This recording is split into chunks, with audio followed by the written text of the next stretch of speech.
책쓰기 글쓰기 전문 팟캐스트 꿈꾸는 만년필입니다.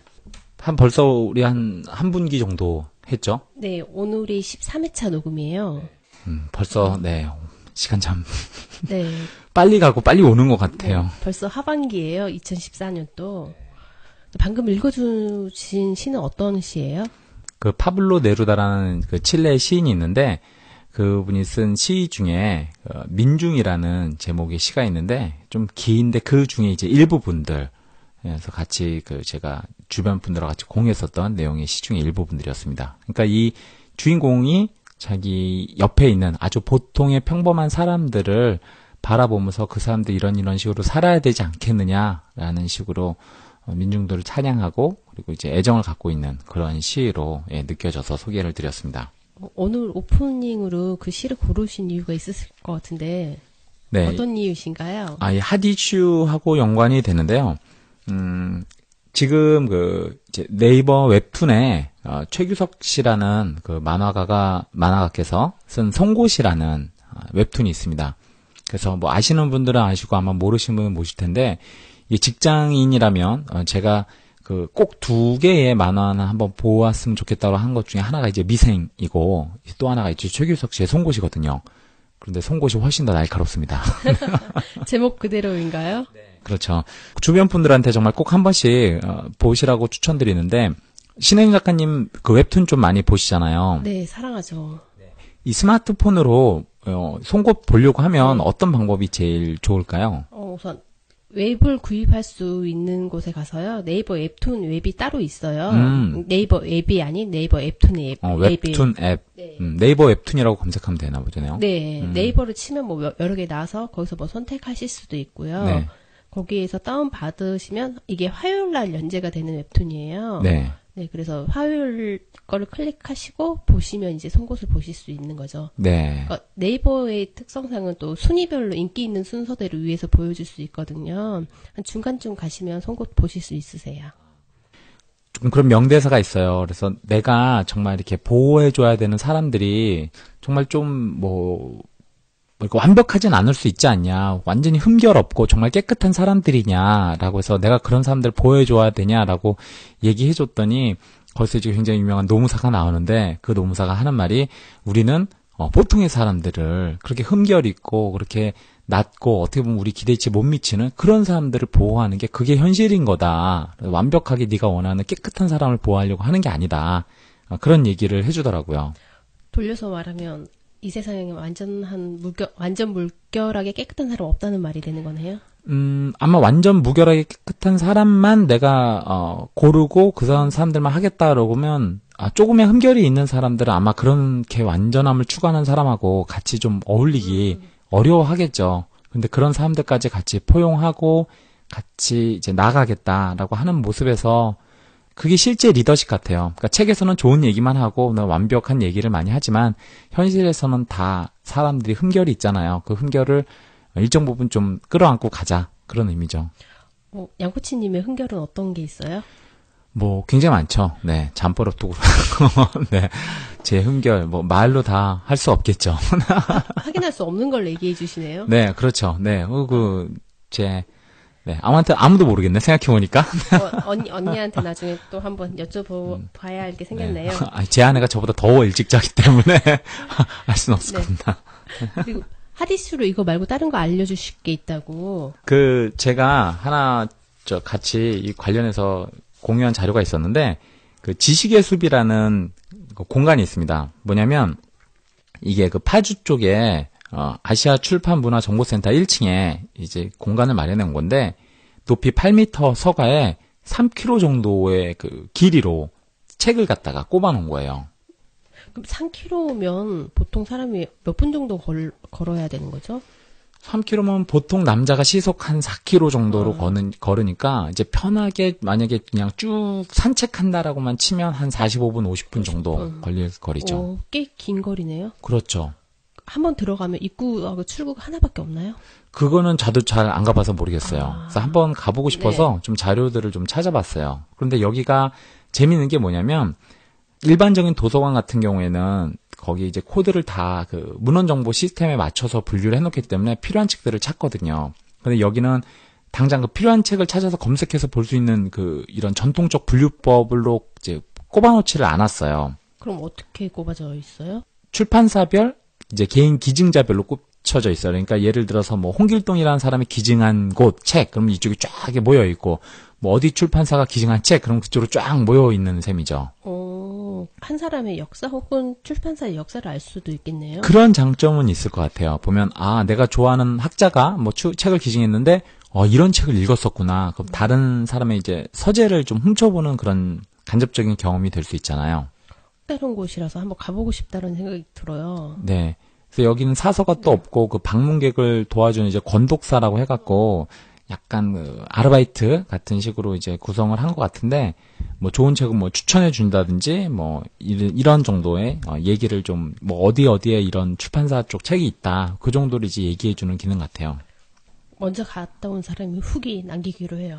네, 좋습니다. 저도 뭐 조만간 이게 365일 24시간 운영이 된다, 그렇게 얘기를 해갖고, 책 좋아하시는 분들은 한번, 근데 이제 제가 볼 때는 좀 차량이나 중반에 숙박 이런 시설이 없다 보니까, 뭐 24시간 계속 있기는 쉽지는 않겠지만, 좀 여유롭게 가서 이제 책 구경도 하고, 이 높이도 굉장히 높아서 사실 뭐 사다리 같은 거 없으면 위에 무슨 책 꽂혀있는지 거의 보이지도 않을 거예요. 그러니까 우리가 눈높이라고 하는데 이제 매대로 치면 골든아이 섹션이 있거든요. 거기 벗어난 책들은 사실 다 스쳐 지나가 버리는 책들일 텐데, 이런 책들 다 모아서 차분차분히 한번 보시는 것도 좋은 경험이 될 것 같습니다. 오늘은 어떤 이야기를 해주실 건가요? 예, 오늘은 지난주에 저희가 이제 미션 했었던 그 내용들 이제 그 일부분 간단히 소개를 해드리고, 그리고 이번 주 과제로 저희가 어떤 책들 진행을 했었는지, 이제 지난주 말씀드렸던 식으로 말씀을 드릴 거고, 그리고 이제 추천 책, 이렇게 해서 마무리를 할 예정입니다. 그러면 저희 지난주 미션, 과제는 어떤 것들이 있었어요? 지난주에 가장 컸었던 게 이제 저희 출판사 대표님도 모시고 이제 현장에서 책을 내고 싶어 하시는 분들한테 이것저것 질문을 많이 했었거든요. 그래서 그 질문에 대한 것들을 이제 답을 또 정리를 해서 질문과 답을 이제 같이 한번 정리해보는 미션, 출판사 대표님한테 그 메일을 보냈던 미션, 그 이외에 뭐 본인들 필사하신 내용들, 뭐 이런 내용들이 있었죠. 그 중에서 오늘은 어떤 이야기 해주실 거예요? 가장 큰 게 저희가 이제 출판사 대표님하고 했었던 얘기거든요. 그런데 이제 이 내용을 갖다가 이제 제가 다 말씀해 드리는 것보다 저희가 이거를 갖다가 게스트를 저희가 이제 호회편에 모셔서 꿈만필에서 실제 그걸 이제 참가하셔서 그걸 진행하셨던 분들의 얘기를 들어보고 실제 뭐 대표님 어떤 이야기를 했는지를 또 저희가 Q&A로 같이 얘기를 해보면 좋을 것 같아요. 그래서 이게 제일 이제 큰 덩어리인데 이거를 이제 좀 호회로 이렇게 모셔서 같이 빼도록 하고요. 지난주 미션에 대한 소개는 여기까지인가요? 좀 연관해서 실제 일어났었던 일 하나를 좀 말씀을 드리고 싶은데요. 뭐냐면 저한테 이제 외부에서 지난번에 메일이 한번 왔었어요. 어떤 메일이요? 이제 제 책을 읽고, 그리고 다른 분 어떤 그 글쓰기 관련된, 책 쓰기 관련된 책을 읽고 도움을 요청하시는 내용이었어요. 네. 그래서 이제 본인이 이런 책을, 그러니까 책 쓰기 책과 그러니까 책 읽기 책이죠. 나는 이런 책을 읽어서 이런 분야에서는 이렇게 도움을 받았고, 뭐 힐링 관련해서는 이렇게 도움을 받았고, 예를 들면 여행 관련해서는 이렇게 도움을 받았고, 이제 이런 메일들을 보내주셨어요. 그 내용을 보고 이제 일종의 제 책을 읽고 출간 기획서를 작성을 해보신 거예요.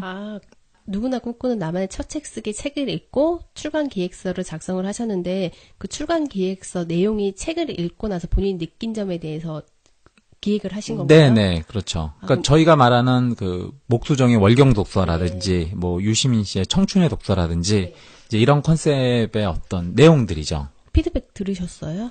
네, 피드백 드렸습니다. 그래서 목차 부분에서는 조금 더 자세하게 쓰시면 좋겠다고 얘기를 했고, 그리고 목차의 순서가 왜 이런 순으로 썼는지, 그게 뭐 시기별인지 테마별인지 뭐 연도별인 건지에 대한 구분이 좀 있으면 좋겠다라고 얘기했고요. 그런 책과 관련된, 책 읽기와 관련된 거는 책을 좋아하시는 분들이 어느 정도 항상 그 수요가 있거든요.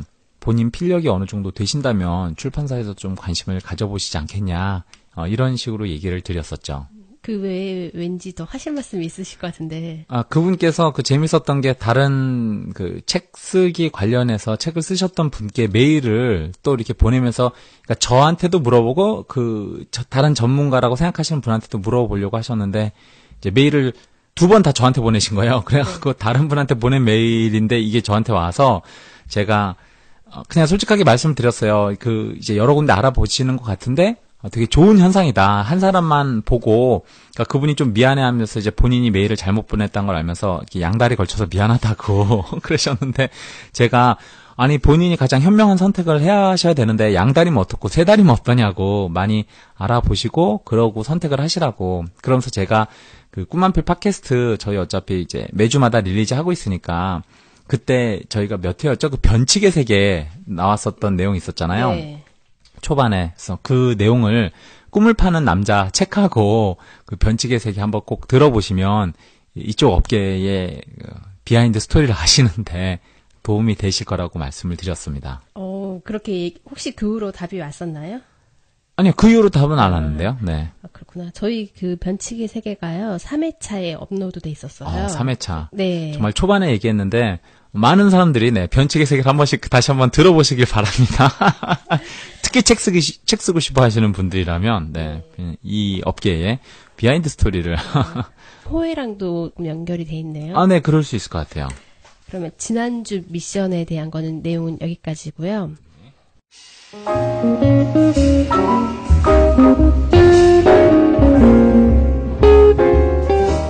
13회차 내용에는 어떤 내용들을 이야기해 주실 건가요? 네, 이번 주 그 미션 책이요. 지금 제가 이제 손에 들고 있는데 다니엘 튜더라는 사람이 쓴 기적을 이룬 나라, 기쁨을 잃은 나라라는 책입니다. 기적을 이룬 나라, 기쁨을 잃은 나라. 어떤 책인가요? 이게 이제 라임을 타서 쓴 책인데 간단하게 말하면 우리가 굉장히 그동안 잘해왔던 것들, 잘해왔던 것들에 대해서 이제 외국인의 시각으로 정말 놀랄만한, 그리고 한국인의 저력들, 그리고 성장에 대한 어떤 기적 이런 것들을 다루면서 그 와중에 우리가 혹시 놓치고 간 것들, 제가 예전에 말씀드렸던 게 있잖아요. 굉장히 빨리 달리면 길가에 핀 꽃을 우리가 놓치고 지나갈 수 있다라고 얘기를 드렸죠. 그런 것처럼 이 속에서 우리가 시대가 굉장히 압축 성장을 한 동안 앞으로 챙기면서 가야 될 것들이 어떤 게 있느냐라는 차원에서 그 다니엘 튜더가 여러 가지 얘기를 했었습니다. 그 저자가 기자라는 내용을 들었던 것 같은데 맞나요? 네, 그러니까 여기 그 중간에 저자를 잠깐 소개를 해드리면 이분이 이제 82년생이에요. 영국에서 태어났고. 그리고 맨 처음에는 이제 옥스퍼드 대학교에서 정치학하고 경제학, 철학을 공부했대요. 대학교에서 외국은 이렇게 많은 것들을 동시에 공부하나 봐요. 저희는 이제 하나 공부하기도 쉽지 않은데. 그건 양코치님만 그런 거 아닐까요? 아. 복수적인 거 요즘 하는 친구들 많던데요. 아, 그래요? 네. 예. 지금 저한테 복수하시는 거예요? 아니, 그냥 많다고. 네. 그래요. 그래서 이거 하다가 이분이 그 2002년 때 월드컵 때 이제 한국을 왔다가 굉장히 그 열정적인 그 에너지에 놀래서 이제 다시 2004년에 다시 서울로 돌아와갖고 이제 한국에서 미국계 증권회사하고 한국의 이제 증권회사에서 일을 했대요. 그러고 나서 2009년까지 다시 영국에서 돌아와서 MBA 취득하고 그때 이제 경험으로 이제 2010년에 다시 이코노미스트 한국 특파원으로 와갖고 여러 가지 북한 문제, 2012년 대통령 선거 그리고 한국 사회의 어떤 현안을 다루는 기사를 썼습니다. 더 재밌는 게 이 사람이 유명한 기사가 있어요. 한 번씩 아마 맥주 좋아하시는 분들 들어보실 텐데 한국 맥주 맛없다라는 기사를 쓴 기자예요. 맥주는 좋아하는데 기사 하나 읽어보지 못했네요. 그때 이 기사가 나오면서 이제 손석희 씨 아마 시선집중 인터뷰에 제가 나왔던 걸로 기억을 하는데 그 당시 이제 많이 인터뷰 응했겠죠. 그러면서 많은 사람들이 호응을 해준 거예요. 정말 맞다. 네 말대로 한국 맥주 정말 맛없다. 그러면서 왜 그럴까? 왜 이렇게 차별점이 없고 왜 이렇게 밍밍할까라는 것들에 대해서 얘기를 하다가 결국 이 사람이 결국 친구들하고 그 맥주집을 차립니다. 기자로 있다가 맥주집을 차려서 친구들과 같이 동업을 하고 있는 거죠. 한국 맥주가 맛없는 이유는 뭐예요? 그때 제가 얘기 들은 건데 일반적인 어떤 그 발효법이나 그 물 타는 어떤 비율 있잖아요. 그걸 다 이제 평균화 시켜갖고, 네. 그러니까 차별점이 없이 그걸 만든 데다가 저는 애주가는 아닌데 호흡인가? 그걸 이제 막 이렇게 맛을 독특하게 쓰게 하고 뭐 하는 그런 것들에 대한 원료, 그러니까 재료가 사실은 우리나라 사람들이 이렇게 대기업들은 많이 이렇게 잘 쓰지는 않는다고 하더라고요. 충분하게. 아, 그래서 뭐 한국에서 나오는 맥주의 맛들이 다 비슷하다라는. 네, 비슷하고 맛도 없다. 맛도 없다. 네. 근데 그 하필이면 그 맛도 없다는 거에 너무 많은 사람들이 공감을 해갖고 이 기자가 한국 특파원으로 그냥 사회 현안에 대해서 글을 쓰다 갑자기 맥주집을 차린 특이한 케이스가 됐습니다. 책 속에는 어떤 내용들이 있나요? 이 속에 한번 좀 얘기를 전체적으로 드려봐야 될 것 같아요. 예를 들어서 이제 파트별로 나눠서 진행을 하는데요. 파트가 이제 6편으로 나눠져 있습니다. 그래서 맨 처음에는 파트 1에서는 불가능한 기적이라는 얘기를 해요. 그래서 뭐 자본주의, 그리고 민주주의, 그리고 이제 우리나라는 또 지금 이제 분단이 돼 있잖아요. 여기서 통일에 대해서 어떻게 지금 우리나라나 정치나 이런 사회, 혹시 언론들이 바라보고 있는지를 이제 또 다루고요. 그리고 이제 현실에 대해서 얘기합니다. 근데 현실에 대해서 맨 처음에 얘기한 게 이제 교육, 그리고 이제 체면. 사람들이, 우리나라 사람들이 이제 체면 굉장히 좀 특이하게 생각하잖아요. 우리가 말하는 그 엄친아, 엄친딸, 뭐 이런 거, 그러니까 중매, 뭐 부킹, 결혼정보회사, 그리고 또 영어에 대해서 사람들이 영어에 집착하는 모습들, 그런 얘기를 다루고요. 그리고 이제 파트 3도 재밌는데, 그러니까 소프트 파워라고 해갖고, 한국의 이제 고유의 정서인 한에 대해서 밤새도 일하고 밤새도 노는 이제 마시고 죽자 뭐 이런 거, 그리고 뭐 한국 영화, 검열 스크린 캡터, 혹은 이제 K-팝, 한류 이제 이런 얘기 하고요. 뒤쪽에는 뭐 아파트에 대해서, 그리고 식탁, 뭐 무속 신앙, 불교, 유교, 그리고 기독교 이런 종교적인 것들 다루고요. 그리고 마지막에는 좀 다문화, 있잖아요. 우리나라 사람들이 이제 많이 다문화 가정이 됐죠. 그리고 순수한 혈통이라는 게 과연 뭐 어떤 의미가 있는지, 뒤쪽에는 그 다양한 동성애나 이런 것들에 대한 게이나 이런 것들, 혹은 여성들, 그래서 소수, 약자 이런 것들에 대해서 한국인이 바라보는 시선들, 이런 것들을 같이 좀 이렇게 다뤘습니다.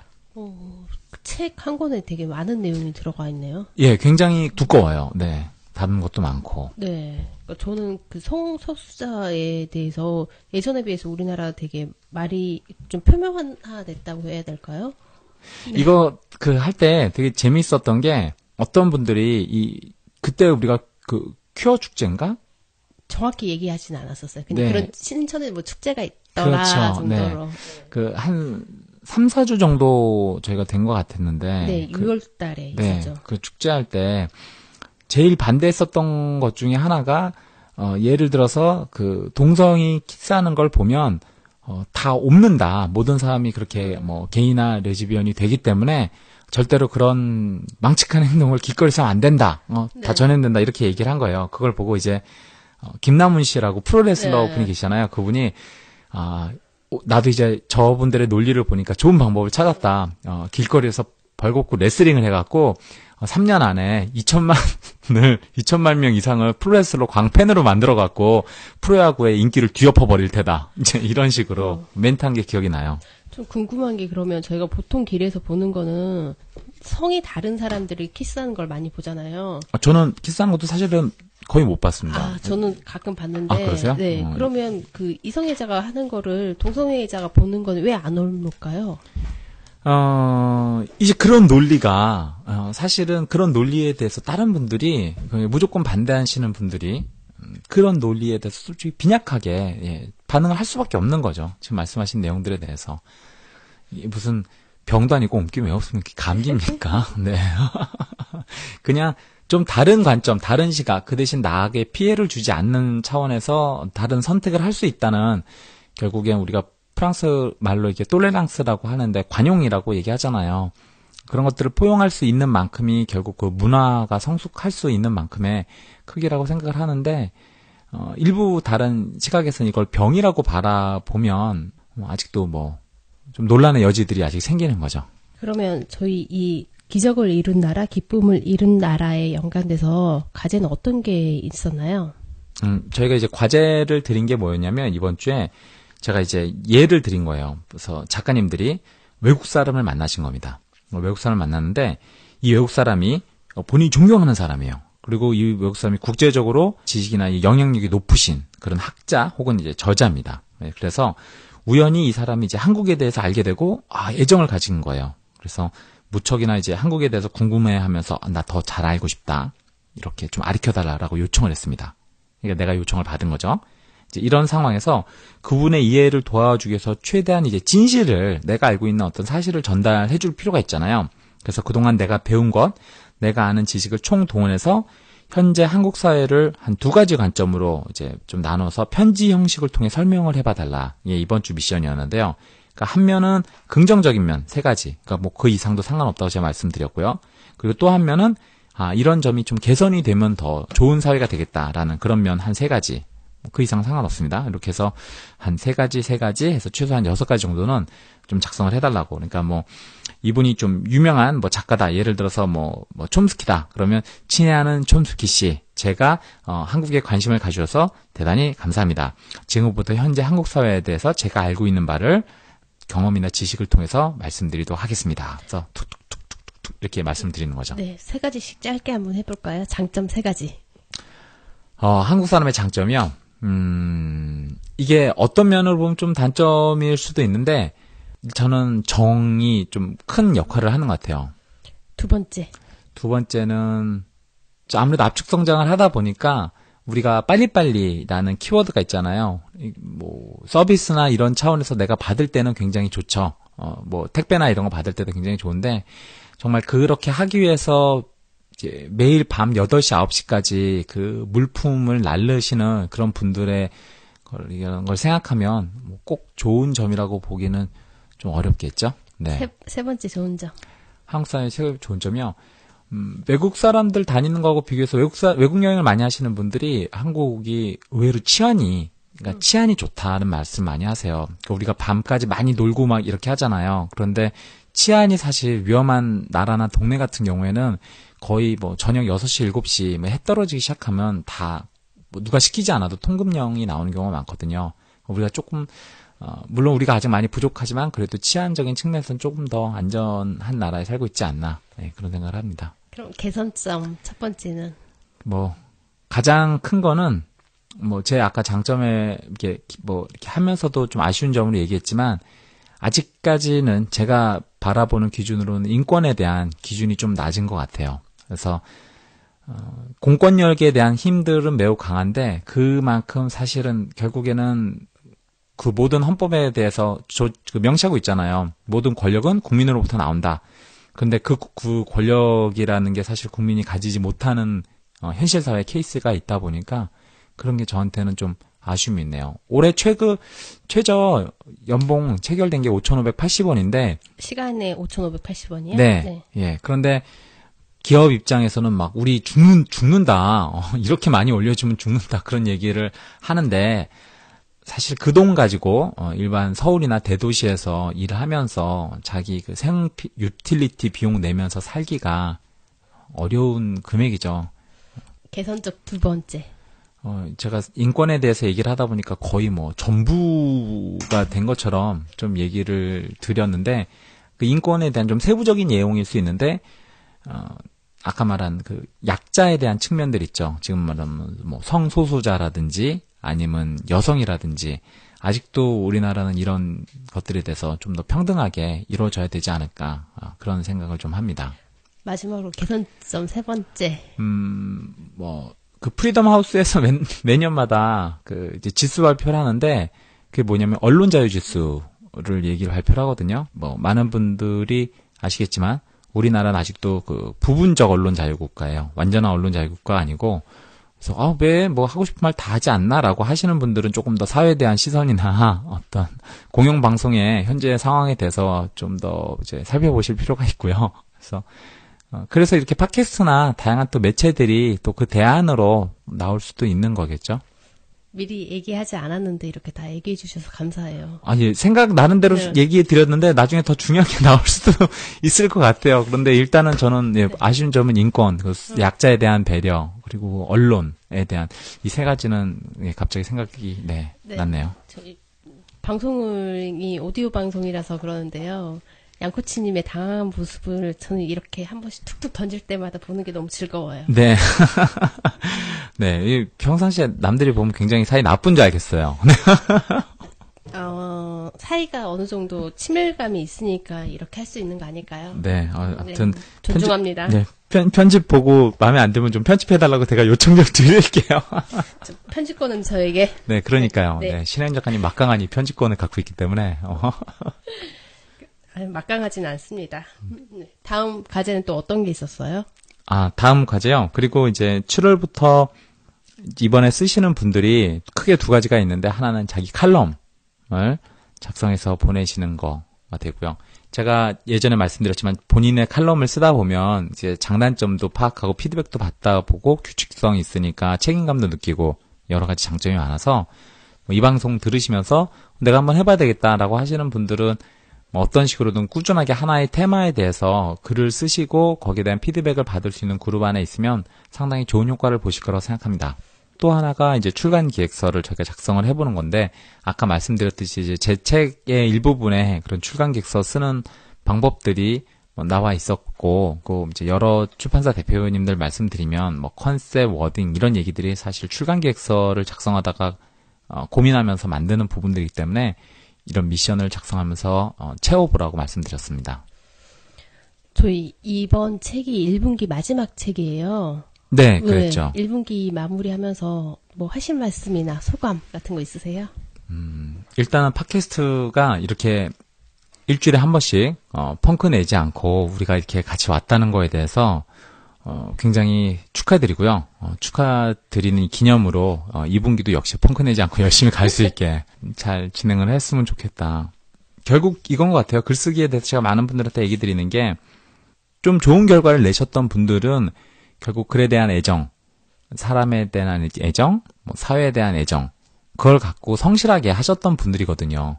제가 매 팟캐스트 할 때마다 원칙하고 성실을 말씀을 드리는데, 안 그런 방법으로 변칙적으로 책을 내시거나 예를 들어서 이렇게 치팅을 하셨을 경우에 잠깐 동안의 명예로움은 얻을 수 있을지 모르겠지만 그게 장기적으로 본인께 되지 않는 건 너무 자명한 일이거든요.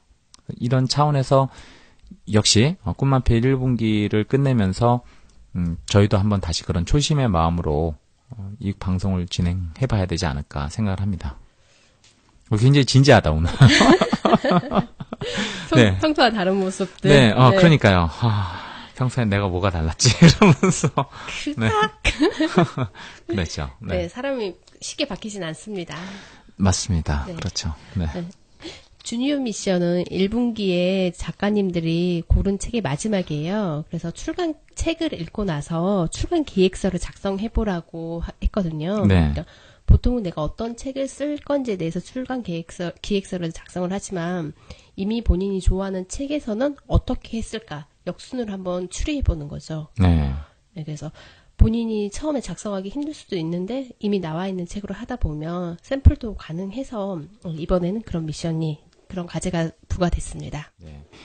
이 주니어 분들은 아무래도 기획이라는 것들을 제대로 해볼 일이 많지 않잖아요. 그래서 일주일 안에 한 번에 한다라고 해서 그걸 좀 욕심내기보다는 한번 보고 이런 부분을 다듬어 보면 어떨까? 이런 부분 좀 더 구체화시켜 보면 어떨까? 이런 부분들을 같이 좀 대화를 하면서 만들어 나가는 게 좋을 것 같아요. 네, 그러니까 전에 칼럼에 대한 기획도 하셨는데, 그러니까 조금 되게 확실한 것보다는 모호하고 감성적인 게 좀 많으시더라고요. 그래서 조금 이성적인 거에 대해서도 좀 필요하다라는 생각을 했었어요. 네.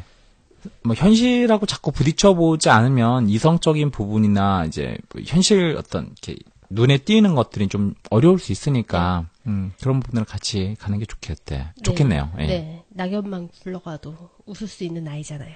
그렇죠. 네. 네. 갑자기 생각났다. 오프모임에 모셨는데 엄청나게 웃음보가 터지셔갖고 막 계속 웃으셨어갖고. 그런 감성적인 부분을 많이 잃지 않고 계속 가져갔으면 하는 바람도 있습니다. 네.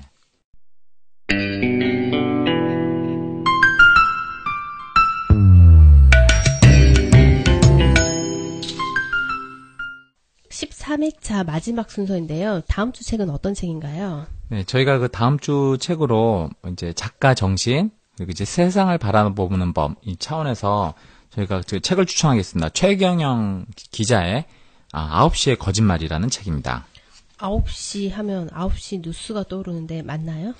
아무래도 이 기자가 결국에는 이제 뉴스 방송을 많이 하셨던 분이에요. 이제 탐사보도 쪽 관련해갖고, 그러니까 언론학도 외국에서 공부했고, 부제가 재밌는데 이 책에 워렌 버핏의 눈으로 본 이제 한국 언론의 몰상식을 말하다라는 책입니다. 워렌 버핏이랑 언론이랑 어떤 관계가 있어요? 그렇죠. 그래서 이게 재밌는데, 이가 두 가지의 컨셉을 갖다가 이제 융합시킨 거예요. 보통 많은 분들이 재테크, 뭐 이렇게, 그러니까 자기 개발 이런 걸 좋아하시잖아요. 그러면 그분 중에 공부하는 것 중에 하나가 이제 워렌 버핏이라는 투자가인데, 워렌 버핏이 뭐로 유명하냐면 원칙 투자로 굉장히 유명해요. 가치 투자. 그러니까 정말 좋은 유망주 종목을 골라서 아주 심도 있게 골라서 그걸 갖고 기다린다. 그래서 그것이 이제 정말 이제 가치를 받을 때 이제 빚을 발휘한다라는 것들에 대한 소신을 갖고 있거든요.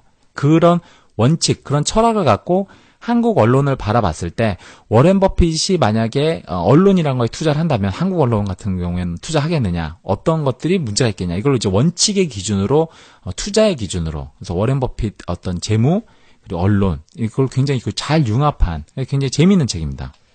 어떤 내용들이 있어요? 내용이 한 반반이에요. 하나는 이제 효율적 시장 가섬, 랜덤워크 모형 같이 이제 재테크 관련된 내용이 이제 한 3분의 1 정도 나와요. 그러면 그래, 재테크는 이렇게 하는 게 맞지. 그래, 너무 휩쓸리거나 남의 말에 현혹되거나 이러면 패가망신하지. 이제 이런 얘기를 이제 가볍게 다루면서 그거에 비춰서 한국의 어떤 언론들이나 글들이 어떻게 사람들을 혹세무민하는지, 어떻게 홀리고 사람들을 이제 기만하는지에 대해서 기자의 눈으로 그것들을 갖다가 이제 내부의 이야기를 이렇게 풀어준 내용입니다. 양코치님이 좋아하시는 내부 고발자. 저는 이런 사람들이 좀 잘 아껴줘야 된다 생각해요. 우리나라는 아직 그 내부 고발자에 대해서 법이나 어떤 사회적으로 이렇게 보호받을 수 있는 게 아직 그렇게 잘 돼 있지 않아요. 그래서 오히려 이렇게 진실을 알고 싶어 하시는 분들이 많아질수록 이분들의 목소리나 또 영향력이 또 있어질 거라 생각합니다. 다른 것도 소개시켜 주실 거 있나요? 이제 제가 요 관련해서 이번 주 미션 관련해서는 거꾸로 뭐 신혜연 작가님한테 이번 주 추천 책 하나 있으면 좋을 것 같다고 해갖고 제가 한번 신혜연 작가님한테 한번 여쭤보려고요. 그래서 혹시 이번 주 추천 책 어떤 게 있으신지. 저희 오늘 왜 이번 주 책이 외국인이 쓴 한국에 대한 이야기잖아요. 네네. 그래서 떠오른 책이 나는 평양의 모니카입니다라는 책이에요. 나는 평양의 모니카입니다. 네. 이분이 작가가 모니카 마시아스라는 분인데요. 네. 아프리카에서 태어났는데 평양에서 중고등학교 또 대학까지 나오신 분이거든요. 그러니까 외국인이 평양에서 살았다라는 게 커다란 이슈가 되는 것도 있고요. 그러니까 자기 나라에서의 약간 내전이라고 해야 되나? 정치적으로 혼란이 있었는데 아빠가 대통령이었대요. 네. 아빠가 뭐 그런 이러저러 문제가 있어서 감옥도 가셨다가, 그래서 저도 정확히 아직 책은 읽지 않았어요. 네. 팟캐스트를 들어보셨다고. 네, 이분이 1시간인가 넘게 인터뷰한 거를 들었었거든요. 네. 그래서 이 책에 관심이 좀 있어서 장바구니에 넣어놨었는데, 본인이 외국인이긴 하지만 어린 시절, 청소년 시절을 평양에서 자라서 자기가 가장 글을 잘 쓸 수 있는 게 한글이라서 네. 우리나라 한글로 책을 냈다고 하시더라고요. 네.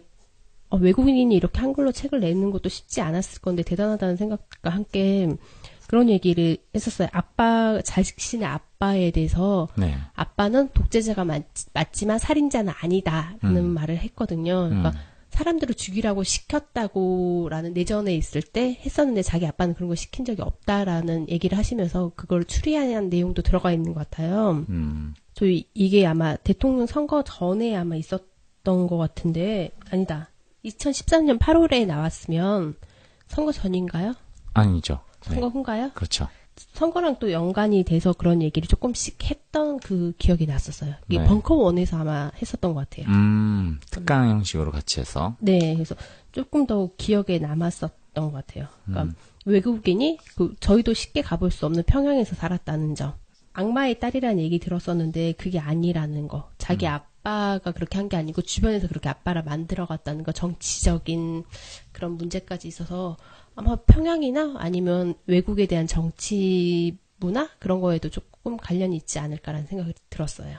이거 들으니까 생각이 나는데 제가 한 몇 달 전에 읽었던 책 중에 그 평양의 일상이라는 그 책이 있었어요. 화보집 비슷한 내용이었는데 그게 그냥 우리가 사실 같은 한민족이잖아요. 네. 한민족인데도 마치 그 굉장히 그 먼 곳, 그리고 절대 섞이면 안 될 곳, 막 이런 식으로 우리가 일단 말만 들으면 거부감을 가지고 있잖아요. 그렇죠. 그런데 제가 대학교 때 정치학을 이제 들을 때가 있었는데, 그러고 보니까 저도 몇 개 듣긴 들었네요. 네, 전공이 아니어서 그렇지. 근데 그 교수님께서 해줬던 말이 뭐냐면, 결국 우리가 통일을 바라고 원하는 거라면 상대방에 대한 이해도가 높아질수록 수용도가 높아지는 거잖아요. 네. 그렇죠. 상대방 아무것도 모르는 상태에서 서로가 섞였을 때 일어나는 그 문화적 충격을 갖다가 다 한꺼번에 감내할 수가 없으니까, 이걸 갖다가 이제 차례차례 서로 이제 알아가는 과정에서 필요하다. 그런 차원에 갖고 뭐 얘기를 해줬거든요. 그래서 예전에는 그냥 이제 뭐 북한, 평양 뭐 이렇게만 얘기하면 마치 뭐 꼭 알아서는 안 되는 금단의 나라 이렇게 생각할 수 있지만, 지금 우리가 이제 장기적인 관점으로 그런 통일을 준비한다면 이렇게 이런 다른 우리 같은 한민족이잖아요. 나라에 대해서도 어떻게 돌아가고 있고 국제 정세 관련해서 북한은 왜 그런 행동을 하는지, 그리고 그쪽은 어떤 식으로 나가야 되는지, 우리는 어떤 방향으로 같이 이렇게 공존하면서 발전해야 되는지, 이런 고민들을 지금부터 하나씩 해나가는 것도 중요하겠다라는 생각이 들었습니다. 서울시에서 지원해주는 건데 남북 주민화합 코디네이터 양성 과정도 있거든요. 7월 중순부터 시작을 하는데 남북 주민화합 코디네이터요. 네. 그런 것도 있어서 강사 모집을 하더라고요. 네, 그래서 그런 것 좀 통일은 대박이다. 네. 네. 통일에 필요한 그 약간씩의 준비가 조금씩 저희도 모르는 사이에 되고 있다는 거에 대해서 관심 좀 더 많이 가지게 됐습니다. 그렇죠. 예, 준비 안 한 통일은 쪽박이죠. 네. 그렇죠. 대박을 하려면 다 이렇게 준비를 해야 되겠죠. 제가 팟캐스트 녹음하면서 제일 기대하는 순서, 마무리 멘트 해주시죠. 오늘 마무리 멘트는 그 최규석 씨의 송곳에 있었던 내용 중에 했었던 한 짧은 하나의 멘트였는데요. 사측과 노측 그 사이에서 막 고민하는 주인공에 대해서 변한다, 그 변하지 않을 자신이 있느냐라는 얘기를 할 때 보통 사람들이 이럴 수 있다라는 얘기를 한 문장으로 얘기해 준 게 있습니다. 뭐냐면 서 있는 곳이 달라지면 풍경도 달라진다 라는 얘기를 한 게 있어요. 어떤 의미예요? 간단합니다. 뭐 그냥 말 그대로 하면 바닷가에 서 있으면 바다 풍경이 보이잖아요. 근데 만약에 해안가 절벽 위까지 쫙 올라가서 보면 저 멀리에 있는 섬도 보고 저 밑에 있는 바닷가는 굉장히 이제 작게 소소하게 보이겠죠. 그러니까 내가 처한 위치가 뭐 군대로 치면 이등병일 때는 이등병의 억울함이 보이겠지만, 병장이 될 때는 뭐 병장이 누려야 될 달콤함, 그리고 권력들 이런 게 보이겠죠. 초심을 잃지 않고 항상 낮은 곳에서 임했을 때의 그 눈높이를 가진다는 게 리더로서 아주 중요한 덕목이 아닐까. 근데 대부분은 그렇지 못한 것들을 갖다가 한 문장으로 얘기를 한 거죠.